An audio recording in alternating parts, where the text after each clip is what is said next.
Karibu katika vipindi vyetu vya uelimishwaji wa masuala ya fedha na biashara.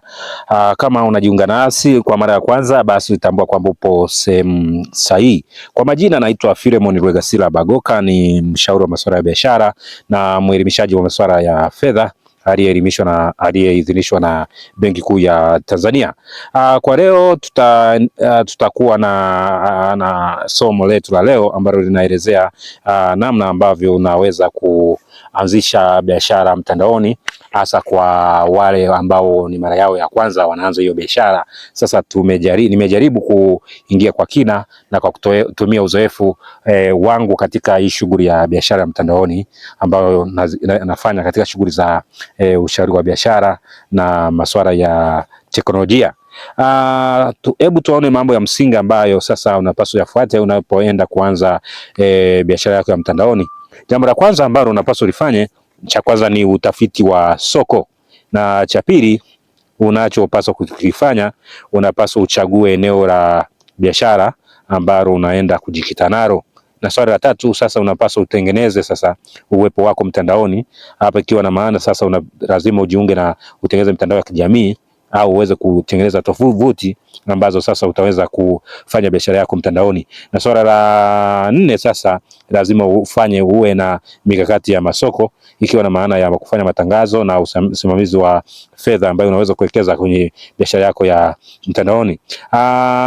Swala la tano sasa lazima uwe na swala linaloitwa ubora wa huduma au bidhaa unayoenda kuitoa mtandaoni. Na swala la sita sasa tutaangalia swala la mahusiano na wateja, tunaita customer care, na feedback na mrejesho wa wateja ambao unaupata. Na swala la mwisho ambalo nimeliongeza mimi, ambalo ni swala la muhimu sana, ambalo sasa unapaswa ulifahamu unapoenda kufanya biashara yako mtandaoni, ni swala la uadilifu. Ni swala la muhimu sana, sasa nitalielezea hapo mwishoni ili uweze kuelewa unapoenda kufanya biashara ya mtandaoni. Tuanze na jambo la msingi la kwanza. Unapoenda kufanya biashara yako, kwanza unafanya utafiti wa masoko. Hapa maana yake sasa lazima utambue ni bidhaa gani au huduma gani unaenda kuitoa sasa kwa wateja ambao ni wateja wa mtandaoni. Hili ni swala muhimu sana, kwa sababu huwezi fanya kila biashara ukaifanya mtandaoni. Kuna baadhi ya biashara ambayo inaweza kuwa ngumu kuifanya mtandaoni, na kuna baadhi ya biashara ambayo inakuwa ni rahisi kuweza kuifanya mtandaoni. Kwa hiyo utaangalia aina ya huduma unaenda kuitoa, labda unaenda kutoa huduma au unaenda kuuza bidhaa, na utaangalia washindani wako wanaotoa huduma kama wewe. Sasa hapo itakusaidia kuweza kufanya maamuzi sahihi ya kwamba ni aina gani ya bidhaa au huduma utaenda kuitoa mtandaoni. Kwa hiyo sasa lazima ufanye utafiti, ni aina gani, ni bidhaa gani au huduma gani unaweza kuitoa mtandaoni. Uangalie na washindani wako kuhusu hiyo huduma unaenda kuitoa mtandaoni. Swali jingine na kitu cha pili ambacho unapaswa ukifuata unapoenda kuanzisha biashara mtandaoni ni kuchagua sasa aina sasa ya bidhaa. Umefanya utafiti wa soko, sasa unachagua aina ya bidhaa, tunaita specific niche. Ina maana sasa nitatoa mfano sasa. Mfano wewe unasema unahusika na ushauri wa biashara. Sasa lazima sasa uangalie kwenye ushauri wa biashara utachagua sasa ni eneo gani sasa utajikita zaidi. Labda unaweza kusema bana, mimi nitahusika na ushauri wa biashara ya microfinance. Ndio, nahusika na biashara ya na ushauri wa biashara masuala ya microfinance, au nahusika na masuala ya kusajili makampuni. Hizo sasa ni niche, ni aina ya bidhaa sasa au huduma unaenda kuitoa mtandaoni. Ikiwa na maana kwamba huwezi kutoa huduma zote mtandaoni, lazima uchague aina ya huduma unaenda kutoa mtandaoni. Ikiwa na maana sasa unataka kuuza vyakula, sasa lazima uamue sasa vyakula gani sasa unaenda kuuza. Labda unaenda kuuza unga wa lishe, hiyo ni aina tu ya bidhaa sasa unaenda kuiuza mtandaoni. Au unaenda kuuza viatu, sasa uweze kuuza kila aina ya viatu. Sasa labda naenda kuuza viatu vya wanawake. Hiyo ndio sasa ni niche. Maana yake utawewe sasa umejikita katika eneo ambalo sasa itakuwa ni rahisi sasa kuweza kuhusika nalo na kupata faida unapoenda kuuza mtandaoni. Jambo la tatu sasa, unapaswa utengeneze uwepo wako mtandaoni, ikiwa na maana kwa sasa hivi kuna mabadiliko ya teknolojia, utabidi sasa uunde mitandao ya kijamii au uwe na tovuti ambazo unaenda sasa kuweka hizo bidhaa zako au huduma zako ambazo utaenda kuzitoa mtandaoni. Kwa mtu anayeanza, naweza kumshauri kwanza, anaweza kaanza, kitu cha kwanza ni kutengeneza mitandao ya kijamii. Ukishatengeneza mitandao ya kijamii ndio unaweza ukatengeneza tovuti, kwa sababu wateja wako au wa tovuti mara nyingi utakuja kuyapata kutoka kwenye mitandao ya kijamii. Kwa hiyo utakachofanya sasa, hakikisha unatengeneza account katika mitandao ya kijamii, katika mitandao karibu yote ya kijamii. Unaweza kutengeneza account yako Facebook, unaweza kutengeneza account yako ya Instagram, unatengeneza account yako ya Twitter, tengeneza account yako ya YouTube, tengeneza account yako ya Instagram, na kisha hizi account unazotengeneza ziwe katika majina yako. Ingawa pia kwenye hiyo account yako unaweza kaunda kurasa ambazo zitahusika na hiyo biashara. Kwa nini nasema kwamba ziwe na majina yako ambayo umeyasajili katika vitambulisho vyako, ikiwa ni vitambulisho labda vitambulisho vya NIDA au mpiga kura au leseni za udereva? Wakati mwingine mitandao ya kijamii uhitaji kujiridhisha au kudhibitisha kuhusu uwepo wako au biashara yako au wewe mwenyewe. Kwa hiyo unaweza kuhitaji kudhibitisha kwa kutuma au kuweka kitambulisho chako. Kwa hiyo kama umesajili kwa majina yako, itakuwa rahisi kudhibitisha, kujua kwamba huyu ni mtu sahihi anayeendesha hizi shughuli za biashara. Kwa hiyo ukishadhibitisha, basi utakuwa verified, utaweza kutambulika kwenye mitandao yako ya kijamii kwamba huyu ni mtu sahihi. Kwa hiyo hakikisha unapoenda kuunda hizo akaunti zako za mitandao ya kijamii, ziunde katika majina ambayo ni majina yako halisi ambayo yapo kwenye vyeti vyako. Ndio unda katika majina yako. Pia sasa zile kurasa za biashara zitaingia sasa ndani ya akaunti yako, utatengeneza kurasa za biashara mle ndani. Kwa hiyo ili kija kudhibitisha kuhusu taarifa zako kwenye mitandao ya kijamii, inaweza kawa Facebook, Instagram au Twitter au TikTok au YouTube, itakuwa ni rahisi kwa sababu umetumia vitambulisho vyako na umetumia majina yako sahihi. Kwa hiyo baada ya kutengeneza mitandao ya kijamii, sasa inapaswa mitandao yako ya kijamii sasa uiweke katika mazingira au katika mazingira ambayo itakuwa rahisi wateja wako kufikia, ikiwa ni pamoja na kuiunganisha na pengine unaweza kuiunganisha na WhatsApp, unaweza ukaiunganisha na njia za email, unaweza ukaiunganisha na njia za simu, ili sasa unapoweka bidhaa zako inakuwa ni rahisi. Sasa mteja akiangalia aina ya bidhaa, anaweza akibonyeza pengine, inakuwa ni rahisi kuweza kufikia. Katika mikakati hiyo, katika kutengeneza hizo mitandao ya kijamii, hakikisha sasa, maana yake hiyo tunasema ni duka mtandao, au unaweza kutengeneza tovuti, au inaweza kama mitandao ya kijamii. Kwa hiyo utakapoitengeneza hiyo mitandao ya kijamii, kuitengeneza tu haitoshi. Sasa itahitaji tu sasa uende hatua ya tatu, ambayo tunasema ni mikakati ya masoko au matangazo, au pengine tunasema usimamizi wa fedha. Katika hatua hii ya tatu ambayo ni mikakati ya masoko, umetengeneza akaunti zako za kijamii ambayo ni Facebook, Instagram, Twitter, LinkedIn na mitandao yote. Sasa haitoshi sasa ukiweka bidhaa yako kwamba itawafikia watu. Hapana.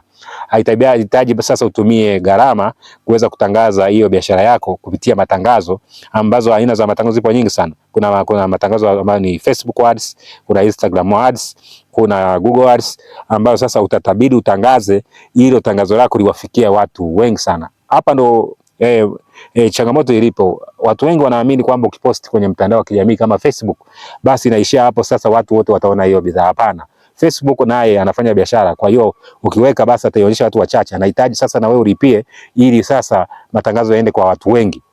Na hapa lazima uwe makini sana katika kufanya matangazo. Matangazo yako hapa itabidi usome, nitakuletea namna ya kufanya matangazo ambayo yatafikia wateja wengi. Lazima sasa ulenge wateja wako. Sasa kama wewe unahusika na masuala ya fashion, lazima uangalie interest, uangalie tabia za wateja wako, wanataka nini. Watu watakuwa wanataka masuala ya fashion, kwa utachagua kule kwenye matangazo, unaposeti matangazo, kuweza kuwa target watu wako waweze kufikiwa na matangazo yako ambayo umeyaseti, ili uweze biashara yako na bidhaa zako ziweze kuwafikia watu wengi. Na hapa pia itabidi uwe na tabia ya kuweka matangazo yako mara kwa mara, ili yaweze sasa akaunti zako za mitandao ya kijamii ziweze kukua na uweze kufikia watu wengi. Kadri unavyoongeza watu, na hivyo na mauzo yako ya huduma zako au biashara itaweza kuongezeka siku hadi siku, na utajikuta basi unafanya matangazo yako na yanayofikia watu wengi. Kwa hiyo hapa lazima utenge budget ambayo itahusika katika kufanya matangazo ili kuweza bidhaa au huduma unaitoa uweze kuwafikia watu wengi. Swala la 5 ni usimamizi wa akaunti yako au tovuti yako. Kuanzisha akaunti yako au tovuti haitoshi, lazima uhakikishe unasimamia, una post mara kwa mara, unakagua aina matangazo, unakagua haya malipo, matangazo ya kulipia kama kweli yamefikia wakati, yamefikia watu wengi, unaongeza budget, kuona hii budget kama haitoshi uongeze budget sasa, ili hii bidhaa au huduma unaitoa iweze kufikia watu wote. Kwa hiyo lazima uwe na usimamizi wa akaunti yako au tovuti yako kuhakikisha sasa inawafikia watu wengi. Kingine cha muhimu ni ubora wa huduma au bidhaa. Inawezekana wewe umeweza kufanikiwa hizo hatua zilizopita, umeunda mitandao ya kijamii, umetangaza, lakini swala la huduma unayotoa kwa jamii au kwa walaji, huduma hiyo haina ubora.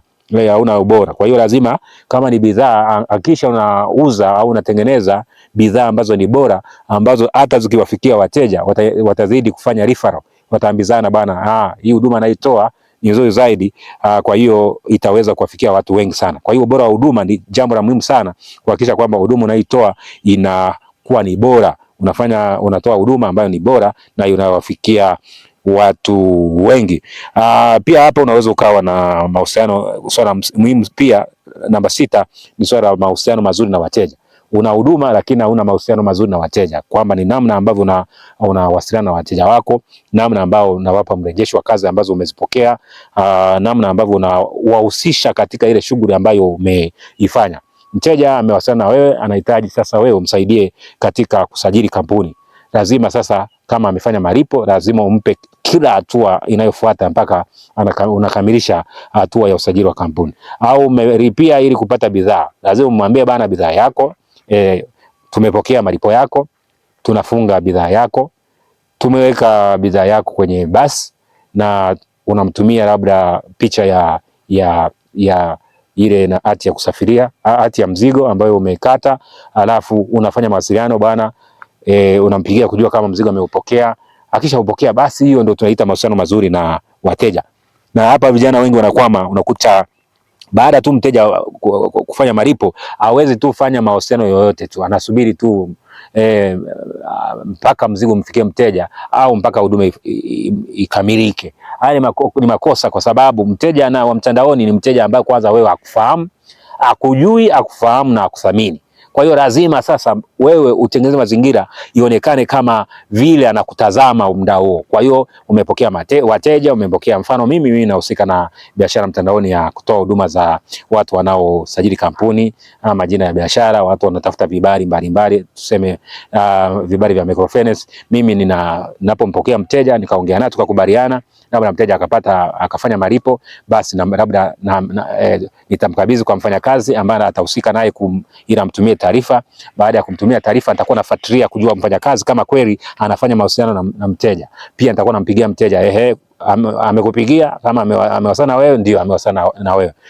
Pia nitafuatilia kujua kila hatua, namjulisha mteja, na kule mfanyakazi anamjulisha mteja, bana, hii kazi imefika hatua fulani. Ikikamilika, mteja tunamtumia, bana, kazi yako imekamilika. Unakuta huyo mteja atazidi kuwaunganisha watu wengine, utakuta sasa biashara yako itazidi kukua. Kwa hiyo lazima utengeneze mahusiano mazuri na wateja. Sasa changamoto ya vijana wengi wanaoanzisha hizi kazi za mtandaoni, akishapokea malipo, anazima simu, anaanza uswahili, bana, imekuwa hivi. Wewe kama unajua sasa utakuwa na ubabaishaji wa kufanya biashara mtandaoni, ni bora sasa hii biashara inakuwa sio sehemu yako. Jambo jingine sasa ndo ninakuja kuliongelea ni swala la uadilifu.